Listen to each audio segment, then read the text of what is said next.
Joining us this morning, former Dallas Fed President Robert Kaplan. It's great to have you, Robert. Welcome. We've been talking a lot about sort of the asynchronous effect that some of these central banks are working with right now and sort of what implications that has, I guess, first for the Fed. Listen, the biggest issue the Fed's dealing with is goods are weak, but services are still strong. And I think one of the reasons that services are still strong is the fiscal spending in this country probably hasn't been recognized for as strong as it is. Remnants of the ARPA money, Inflation Reduction Act money, Infrastructure Act money. And so you're seeing a number of new projects all over the country in size that are actually increasing demand for goods, services, and workers. And I think as long as you have that, I think you have a lot of cross currents that the Fed has to try to deal with.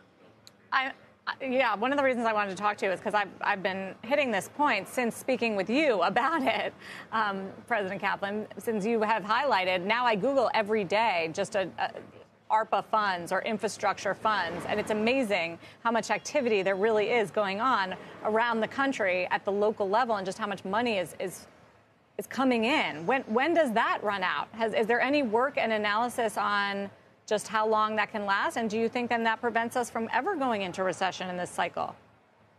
The ARPA money has to be, in the lingo, obligated by 24, spent by 25.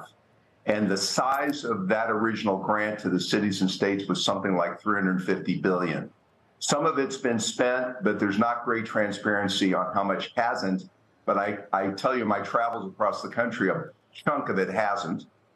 And the Inflation Reduction Act money is going to go on for 7 or 8 years. The Infrastructure Act money will go on similarly for 7 or 8 years. These are sizable programs, and they're like the programs you would do if you were trying to come out of a recession, not pre-recession. And so this is a challenge, and it's unusual, and I don't remember a situation like this. Yeah, just to be clear, ARPA is the American Rescue Plan Act. That was the trillions of dollars in funding passed by the Biden administration. So what does the Fed do? Just keep hiking even more than potentially 2 that they've penciled in the dots? So there's a reason that there's a debate at the Fed, and I think there ought to be a debate. On the positive, on the side for pausing, as I said, goods are weak. Every Fed funds rate squeezes small banks and squeezes small business that are very sensitive to it. On the other hand, you've got this government money, and my guess is they'll use, and they should use, I would use every bit of the next month to see how these cross currents settle out. But I think people should be prepared that the Fed may need to ultimately raise rates at least once or twice more, because I think the economy is not slowing as much as people might think, and the service sector in particular is going to be more resilient, I think, because of this government spending.